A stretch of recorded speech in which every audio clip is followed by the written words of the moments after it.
Hi, this is Q&A and today we are discussing datums of the ENC chart. Welcome!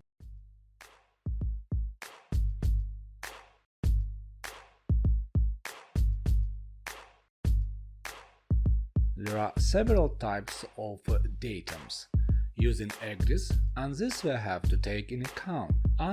We have a horizontal datum. This is a reference system for specifying positions on the Earth's surface. It is associated with a particular reference spheroid and can differ in size, orientation, and relative position from other horizontal datums. For instance, the World Geodetic System 1984, or we call it WGS-84. It is widely used horizontal datum. We also have a vertical datum. This refers to the water level that serves as a zero point for measuring depths and heights. It is crucial for determining tidal information and the clearance under the bridges. And there is a sounding datum. This is related to the depth measurements on nautical charts. It is the level below which the seafloor exists and is used to measure the depth of water bodies. It is important for navigators to understand these datums as they affect the voyage plan and the accuracy of positions on charts. When using ECDIS, it's also essential to ensure that the positions obtained from satellite navigation systems like GPS are adjusted to the compatible with the chart datum. Once I read information that the United Kingdom Hydrographic Office estimates that as much as 20% of the Admiralty charts cannot be related to any known datum. In some cases, this can result in a difference in position of several miles.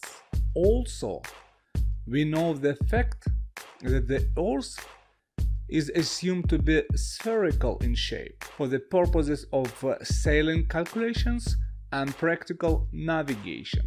However, it is not actually a sphere, but is slightly extended at the equator. The diameter between the poles is approximately 23 miles shorter than the diameter at the equator. Traditionally, paper chart producers developed local horizontal and vertical datums to make the charts for a given region represent the real world as closely as possible.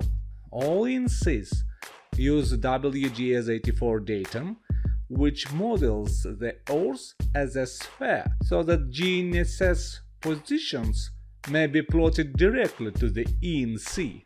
The WGS-84 datum is a spherical model based on an average diameter for the Earth, and therefore does not precisely reflect reality at every location. Using WGS-84 for all ENCs allows seamless coverage for the entire globe on one system by using the best fit datum. In addition, it is useful to know that most ENCs have been reproduced from pre-existing paper charts, many of which were not produced using WGS-84 datum.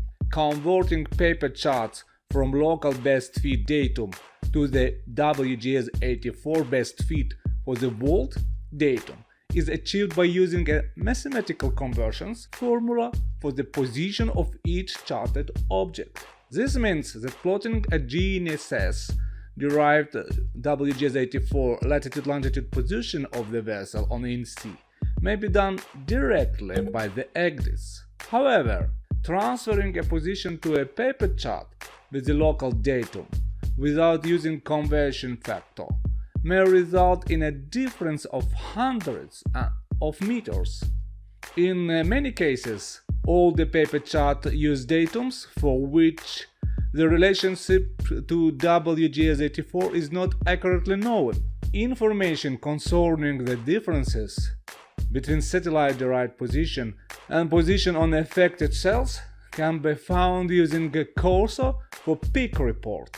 At the same time, one of the advantages of ENCs over paper charts is their standardization. This means that units for position, depth, height, positional accuracy and distance will be the same on all ENCs. Horizontal datum is standardized to WGS84, but vertical datum and sounding datum are not standardized. Instead, elevations and soundings will equate to those used on the equivalent paper chart or source data. For example, many European ENC producers use mean sea level for vertical and sounding datum, while others use mean high water spring for vertical datum, or lowest astronomical tide for sounding datum. WGS84 is a standard horizontal datum for GNSS use. Datum information is available via cursor peak and should be used during the planning phase to ensure that safe clearance calculations use the correct vertical datum. Another datum-related issue that must be considered at the planning stage is the existence of areas where horizontal datum is imprecise or not known. This means that despite the ENC being standardized to WGS84 datum, the GNSS-derived position may have an error. These areas must be identified and the use of visual and radar fixing incorporated into the plan to check the validity of the GNSS-derived position. Also, navigators must understand that GNSS receivers may be configured to supply the data to EGDIS in different types of datum. For that reason, EGDIS continuously provides the information about plotting position datum, and it is well visible at the EGDIS screen. Be aware that some EGDIS allows the navigator to select a different horizontal datum to WGS84. Doing so is dangerous when displaying an ENC, and in such cases, a check should be conducted to ensure that the horizontal datum in use is correct. So, as a summary for the above stated, every ENC must use the WGS84 horizontal datum, but each ENC can use a different vertical and sounding datum, and the height of tide must be added to the sounding datum, as each charted depth sounding is a reference to ENC sounding datum. The charted depths can be used directly from the EGDIS display. At the same time, when calculating vertical clearance, the difference between the sounding datum and the vertical datum must be determined. There are numerous vertical datums used by different hydrographic offices, so each ENC must be carefully interrogated when calculating clearances. A datum actually, as you understand, is a point, line or surface from which all measurements, either on the map or on the Earth, may be referenced. The datum now widely used for most navigation globally is a particular spheroid, and associated reference points define the world geodetic system. The latest version is being WGS84. In fact, defining a terrestrial reference frame is never-ending process because the Earth itself is continuously changing, in particular by tectonic plate movement. For instance, the subcontinent of Australia is moving northeastwards at about 7 centimeters per year.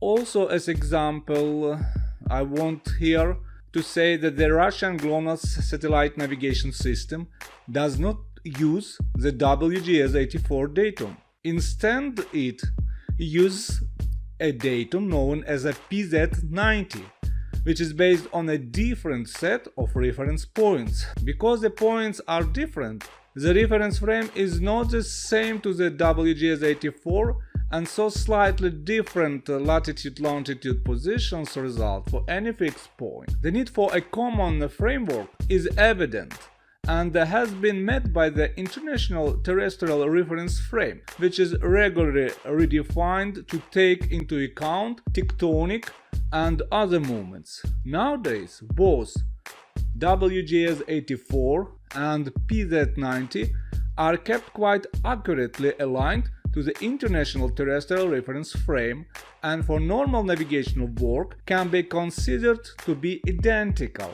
Whilst local datums are still in use, most marine paper charts are now to WGS-84 or to a datum where there is a known relationship. In the long course of a period, from traditional to satellite navigation techniques, the question of datums has been extremely important to the user and often confusing. Fortunately, the use of EGDIS with modern positioning systems is now beginning to eliminate these problems.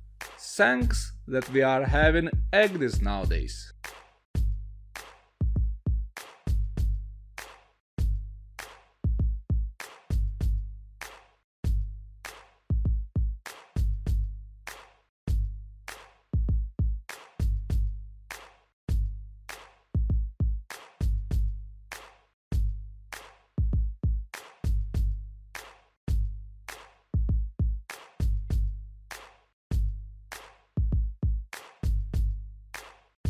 Here is an example of how to verify the ENC chart datum using a pick report function of the EGDIS. This allows a single glance to observe the difference among the datums used in the selected ENC. Pay attention that the horizontal datum of the ENC chart is standardized to the WGS-84 datum.